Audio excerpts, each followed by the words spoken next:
Welcome to Literacy with Linda. I'm Dr. Linda Hirsch, the ELA Department Coordinator for the Chelmsford Public Schools. On today's episode, we're going to be looking at all things elementary. Today, we're going to be doing a whole road show where we'll be visiting our 4 elementary schools: Byam, Center, Harrington, and South Row. We're going to be taking our bus ride, which is here for us, so why don't you come on and take a look at what we have to show you. And while we're taking our first bus ride, why don't you take a look at this video and introduce yourself to our elementary school teachers.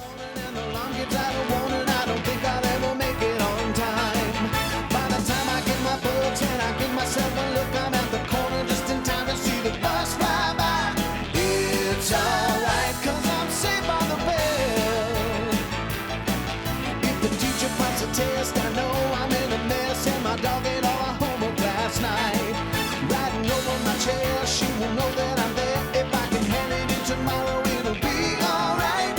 It's alright, 'cause I'm saved by the bell.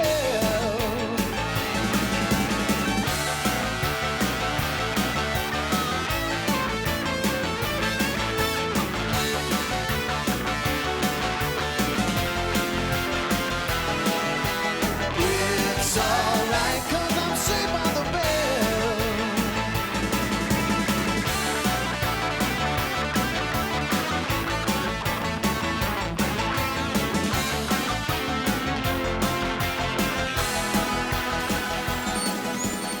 Well, we're here at the Byam. Let's go see what we can learn about our students. So in this segment, we're going to be talking about literacy instruction at the elementary level. We're here at the Byam Elementary School with Ms. Thomas Boyle, who's a 2nd grade teacher. She's been with the district for 19 years.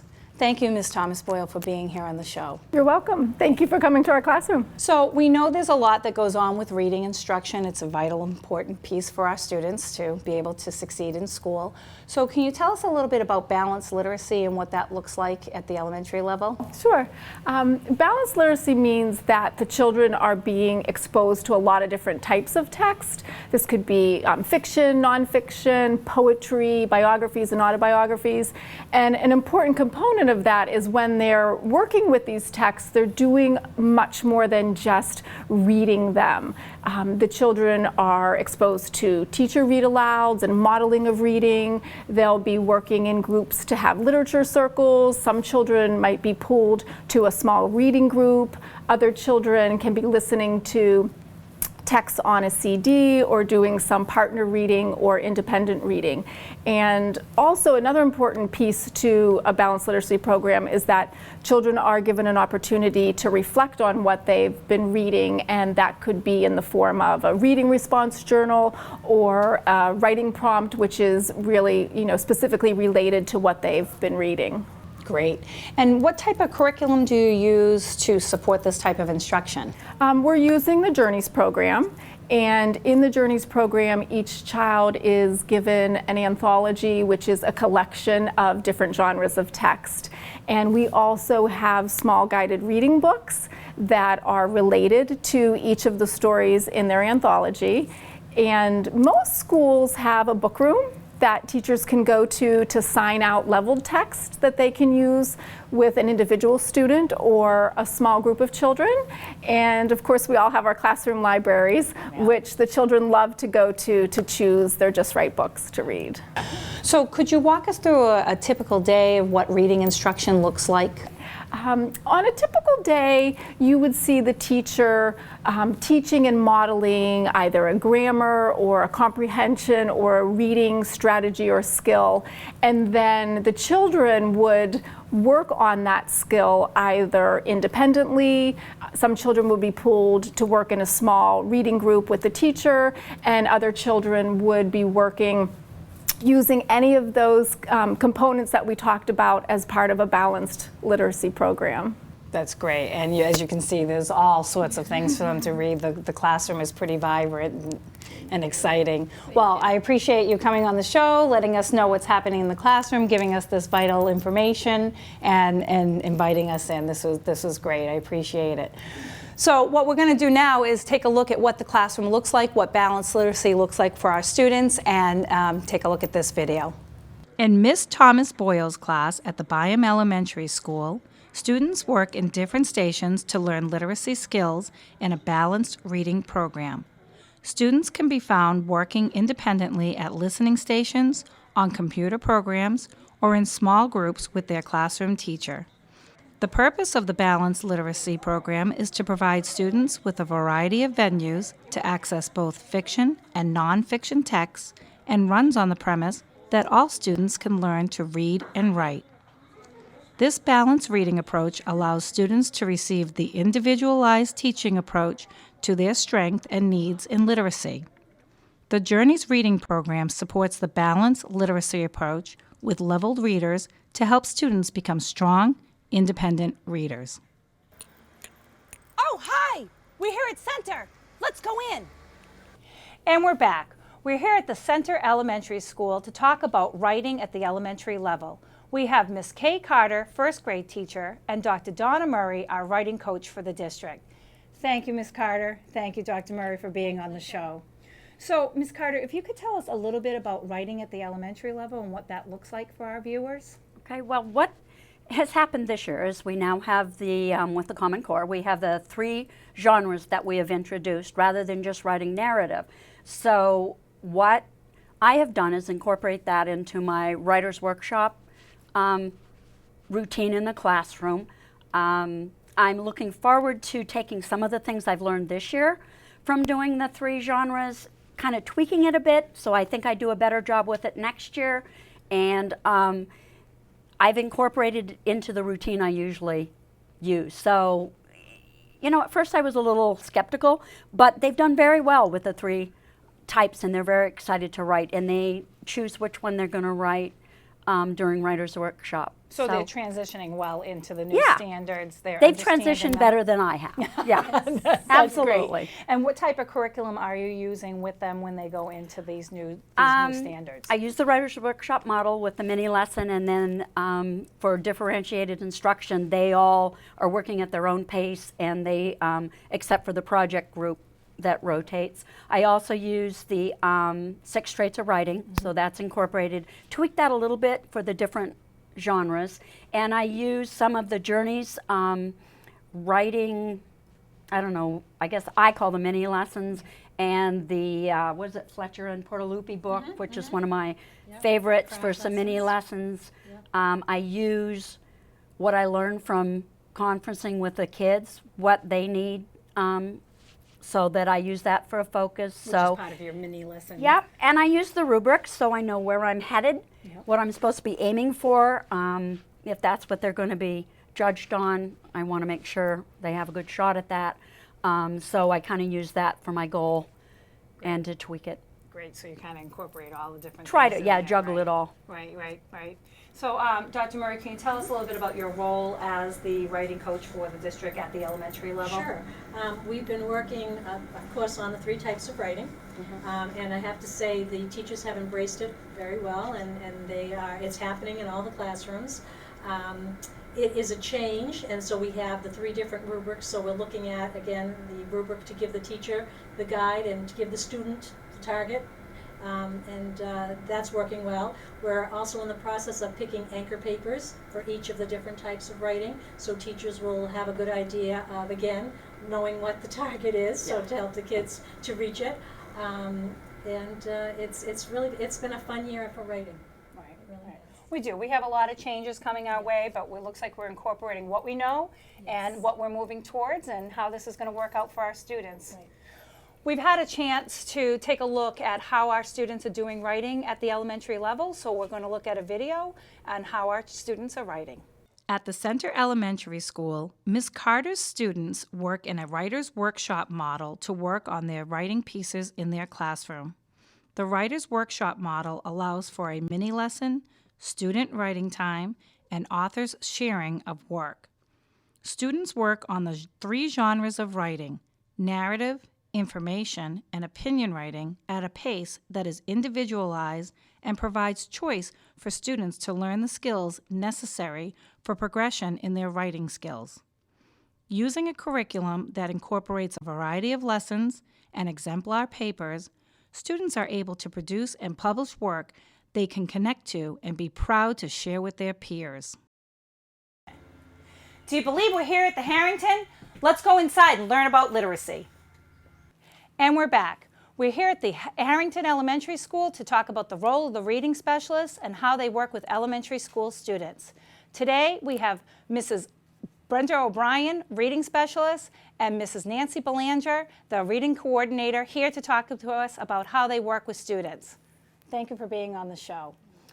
Mrs. O'Brien, if you could talk to us a little bit about the role of the reading specialist and how you work with the students, that would be great. The reading specialist here in Chelmsford wears many hats. The first hat that we wear is we provide direct instruction to small groups of children outside the classroom. And that would be, I would see around 34 children a week in this small group situation. Another hat that we wear is we're evaluators, and we do that by assessing all of the children in the school with regards to literacy 3 times a year. In addition, we provide progress monitoring assessment, and we perform assessments for SPED evaluations. Another hat that we wear is we provide consultation for classroom teachers with regard to reading instruction within the classroom situation. And there's another hat, and that hat would be data analysis. We collect a lot of data, analyze that data so that we can provide the best instruction for our students at both ends of the spectrum. So we would be providing instruction for our average students as well as our neediest of students, and looking forward to those students that need enrichment. Sounds like a lot of work goes into helping and A supporting lot of the hats, students. a lot of hats. A lot of switching around. So what does a typical reading lesson look like for students when they come into your room? Well, I would have between 3 and 6 children that would come in, and would sit at this table behind me. That instruction always starts with a familiar piece of reading. So that would be either a story that we'd read a previous day, or it might be a poem or a song that we would read together. It would be fun. It would be just a warm-up to our reading lesson for the day. Then we would proceed to look at a new story. We'd have a conversation to develop the schema around that story so that children would be well prepared to read and understand the story. Then children would each read the story independently. We'd come back, and children would be invited to read that story independently here in the living room. I've created this little living room so as to motivate my children to have a warmth about reading, an enjoyment about it. Oftentimes our poorest readers read seldom, and so what we need to do is invite them to the real enjoyment of reading. And so this is the setup of the living room here, where they come and they read a story independently, and then we regroup back at the table where we have conversations about the story and try to talk not just about the literal meaning of the story, but also to have those deeper conversations where we make inferences and really think and talk beyond the text itself. Then we move right from that, and this is all within 35 to 40 minutes. We would do some word work where we might take a particular phonic element that would be in a story or one that the children might be struggling with. And we would work with that out of context first to identify the phonics strategy, and then we would put it back into context and read poems that would have that particular phonetic element. And then we would also practice fluency. Before they would leave, we would do some oral reading, either chorally, or we would read with a buddy, so that the student also gets practice with that familiar text. So that all happens, it moves very quickly. 35 minutes. That's Right. boom, boom, boom. Oh, that's great. Great. Well, thank you very much. Mrs. Belanger, I know that you work with all the reading specialists. If you could talk a little bit about how your role supports all the reading specialists at the elementary level. All right. We have 8 reading specialists in the elementary schools, 2 at each school, who work with K through 4 students. But as Brenda said, they wear many, many hats. And this year's focus for us as a department was really to find and work on protocols when looking at data to help teachers analyze it and really structure what students need in their classroom and then also in here with the specialized instruction. Another role that I try to incorporate is looking for the best assessments around, looking for ways to share best practices and always keep up to date by going to conferences. I had them all go to a Literacy for All conference in Rhode Island this fall. So we really just try to keep abreast of all of the new things and that keep coming down the pipeline. Right, so professional development's important. Yes, As we're very going important. through all of this. Well, this is great. I really appreciate you letting us in and seeing what happens in a regular classroom here for reading and how that happens at the elementary level. We're going to take this time to look at a video at our typical reading class at the elementary level here at the Harrington Elementary School. The reading specialists at the elementary school support literacy small group instruction for students in need of extra support with reading. Through assessments, they target student instructions based on students' needs. In a comfortable setting, students engage in activities that involve word work and fluency through guided reading instruction. Reading specialists conference with classroom teachers to model best practices and model lessons for the students. They are a support person for both students and staff. Oh, it looks like we're here at South Row. Let's go in and meet the students. Welcome back. In this last segment, we're at the South Row Elementary School here to talk about technology at the elementary level. We have Dr. Marilyn Sweeney and Miss Eileen Young here to talk to us about what our elementary school students are doing in their classrooms. Thank you, Dr. Sweeney. Miss Young, thank you for being on the show. Dr. Sweeney, if you could tell us a little bit about the role of the technology integration specialist at the elementary level, that would be great for our viewers. Of course. Let me start by saying it's a very large role.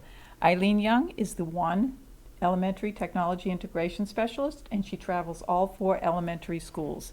While she's there, she writes the lesson plans for the labs. That's one of her biggest duties. And the other one is to be out in the hallways, in the classrooms, working with the teachers. She helps them use technology with their students in the classrooms, and she also gives professional development workshops before or after school. Great. And Ms. Young, can you tell us a little bit about the technology that you use in the classrooms with the students? Sure. There are 3 technology tools that I wanted to mention. First one is called Starfall, and it's geared more towards the kindergarten to 2nd grade grade levels, and it teaches them how to read using phonics. And then it has different levels to it. There are a lot of activities in there that they can use once they learn the letters. The first step is learning the letters and the sounds of the letters, and then they go into different activities using that. Then they have a learn to read part where they can go in and read a story, and if they get stuck on the word, they can click on the word and it will sound it out for them. And then the final one is called I'm Reading. So they go into that and they can just read the story on their own. And again, if they get stuck on something, they can just click on it and it sounds it out for them. Great. So That's they great. really enjoy that one. One other tool that we use is called RazKids. And this is set up by the individual teachers. So the teachers will set up their classroom with their group of students. And the good thing about this is they can set the reading level for them, for each individual student. And the student, once they go into RazKids, they can have the story read to them. And then they read the story themselves. And the last part tests their comprehension. They can go in and take a quiz on what they read. But they can't do that part until they've read the story. And then a final one that we use quite a bit in the lab is tumble books or ebooks. And we can either do that as a group and have a story read to them. That is done through the Chelmsford Public Library's website on the children's page. And it has numerous amounts of books in there. And you can go in and look at a description of the book. You can see how long it takes so that you can help to plan out your class. And also it says what reading level it is. Great. So it has many different stories in there that the kids really enjoy listening to. Wonderful. And, Yeah. and how do the students respond to all of this? They love it. They really do, especially the Starfall, the activities that are in there. If we give them, after they're done with their lesson, if we give them free time, a lot of them will pick Starfall to go into. And they also enjoy the RazKids and the ebooks as well. That's great, great. And Dr. Sweeney, how do you support the technology integration specialist here at the elementary school? Ms. Young has a weekly, it's every Friday, meeting with her technology assistants who are actually teaching the students in the lab. And at that time, there were discussions about the curriculum frameworks and which technologies would apply to them. I am a frequent contributor and participant in those meetings. There's also regularly scheduled technology integration specialist meetings. So at that time, I hold meetings that Eileen is a part of and the other technology integration specialists, and answer all their questions and bring them the new technologies. Right, so a lot of work goes into this. Yes. Right. Well, thank you very much for being on the show. We appreciate you sharing all the information with our viewers. We're going to take this time to take a look in one of our classrooms to see if our students working with these technologies at the elementary level. The elementary technology specialists work with all students to incorporate 21st century skills that students need to be successful. During class, students receive instruction in a variety of technologies using computers. Such technologies include RazKids for reading fluency and instruction, Tumble Books to read and hear books online, Starfall for decoding skills, and BrainPop Junior to access videos in all content areas. Well, that's the end of our show. Thank you for taking the time to watch this episode of Literacy with Linda, the elementary edition. We'd like to make a special thank you to our guests for being on the show, and a thank you to our executive producer and producer, Dr. Tiano and Anne-Marie Fiore, for letting us have this show today for you to enjoy. My ride is here. I'm going to catch a ride back to the high school to finish up my day. While we're riding back, please enjoy this tune about literacy from our own Steve Quartermarsh, English teacher at Chelmsford High School. Have a nice day. If your Tennyson is 9 and your pentameter ain't rhyming, critics agree. Linda, you'll see, just like A, B, and C and your literacy. If your mood is subjunctive, mechanics unfunctive, cut loose and be, voice passively free. And then you will see a new literacy right now.